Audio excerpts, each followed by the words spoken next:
Hey, Michelle. Hey Mel, how are you? I'm so good. It's so great to be with you. I know, happy Friday for me, happy Thursday night for you. Yeah, End of the Friday, week. Friday Eve. Yeah, it's a good Yeah, time. yeah. We both had a busy week, so we weren't able to jump on earlier this week. And not that I use the B word, we've both had a very full week. So yeah, we're here anyway this week, which is good. I appreciate that. Yes, I have a full life and it's a blessing. Yes. Indeed, indeed. Well, my life's been so full that we can, listeners, viewers can probably hear that I'm a bit husky today. So, which normally happens when I've reached the petrol in the tank is probably low. So I'm going to have a very good recharge weekend to get this voice back on track. Excellent. Okay, so we'll try to keep it pretty brief tonight for me, morning for you. So, you and I were just talking online about this state of, I don't know that it's the economy, but we're in a employee market right now.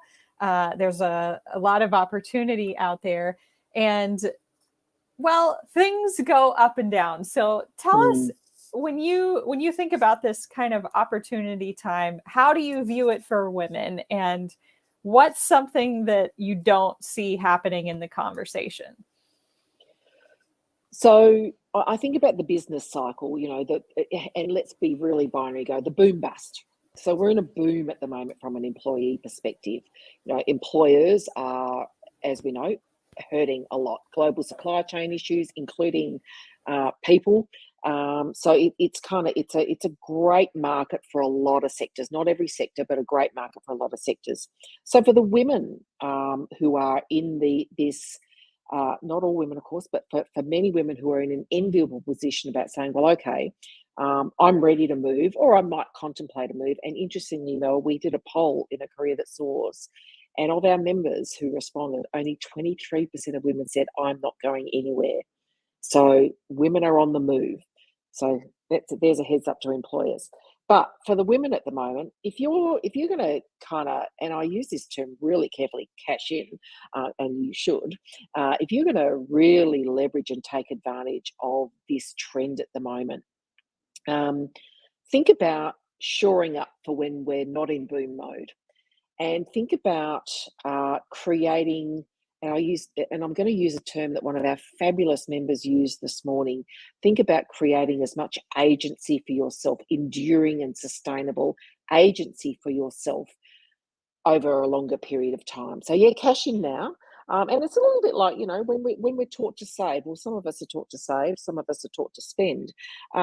Let's make sure you're putting some stuff away for a rainy day. And what do I mean by that?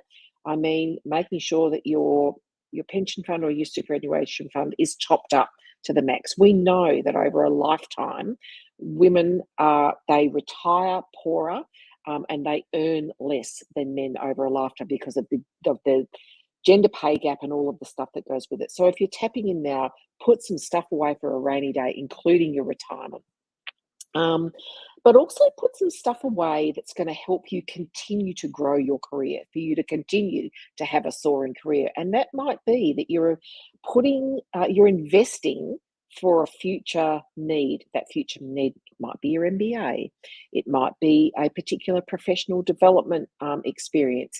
It might be, well, for me, who's the queen of blazers, it might be your next beautiful blazer that you're going to put in your wardrobe, a nice investment piece. I know I'm being a bit frivolous, but I'm serious.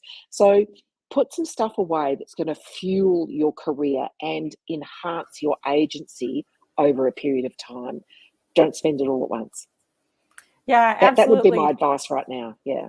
Well, and a woman that I follow and adore, Susie Orman, she says Oh that yeah. you need to have 12 months of savings for an emergency fund, right? So if you Yep. go and tally up all of your fixed expenses that you know you're going to have, your mortgage or your rent and your utilities and the things that you've got to pay for to live, 12 months of that saved, Yep. right? Yep. This is the time to be building up those types of savings for a rainy day.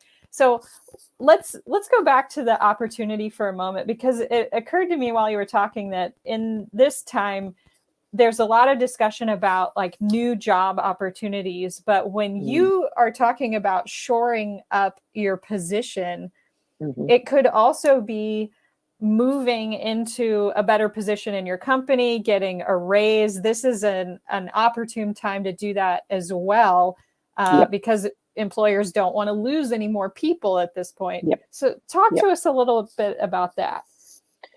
So I think there's a couple of things. So for those of you watching on and thinking, okay, I want to leverage this opportunity. Now, I'm actually going to take it from two perspectives: one as a leader, as an employer, and the other as an employee. Let me give you a really good example as an employee. I beg your pardon, as an employer. And I had a fabulous example of this in real life, very in my very close network just this week, where an employer looked at her wages across her organisation, and she saw disparities, and she saw a gender pay gap, and she also saw role pay gaps. And she went, okay, so I've got this going on, which is something she does regularly anyway, to say, have we got equity here across our pay scales? But then combined with this really hot market, and the sector that she's in, very hot and paying sky high wages, she proactively went to a particular staff member, had a meeting with them and said, this is what's going to happen. I've identified that there's a gap, and we're going to close it. I've also identified that you are, not identified, but you are of huge value to the organisation. Here are the things that you contribute: 1, 2, 3. As a result of both of those things, here's your salary bump. Off cycle. Now, this employee went, and the words were, her head nearly fell off, with surprise and delight. We talk about surprising and delighting customers. How often do we surprise and delight our employees? But the subsequent conversation that we had was interesting, because this leader said she also put some accountability around it and said, hey, employee, this is what we're doing. And this is what I want to see more of from you in the next 12 months, because this is where your opportunities are to really contribute more. So that was great.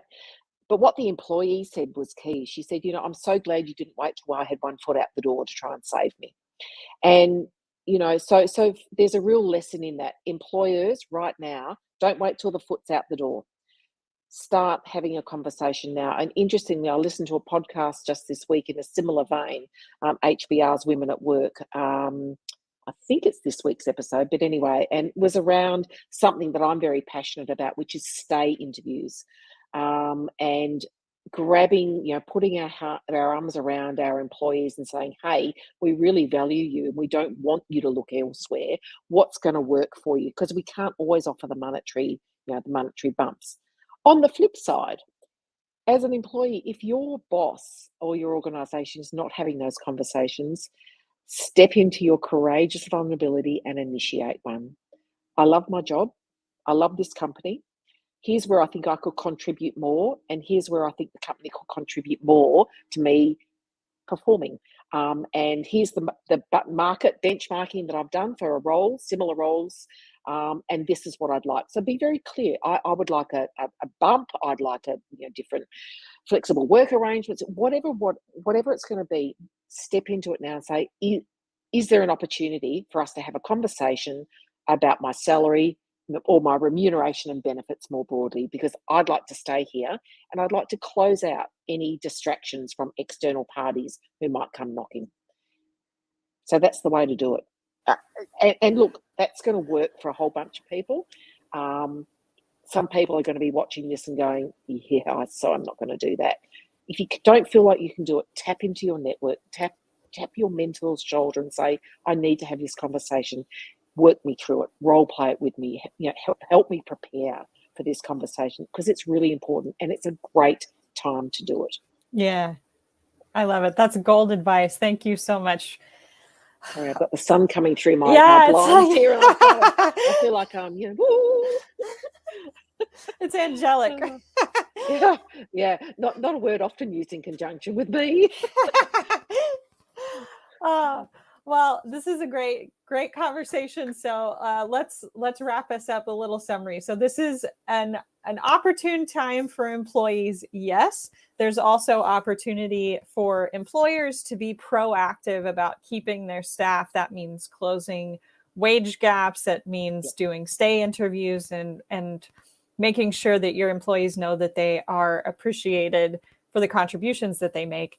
And for employees out there, it's a good time to not just look for other opportunities, but look for where you're headed up in your organization, and to shore up your savings account for a rainy day. 100%. Well summarized, Mel. Awesome. All Okay, I right. think we're back on schedule on Monday, and I think we are.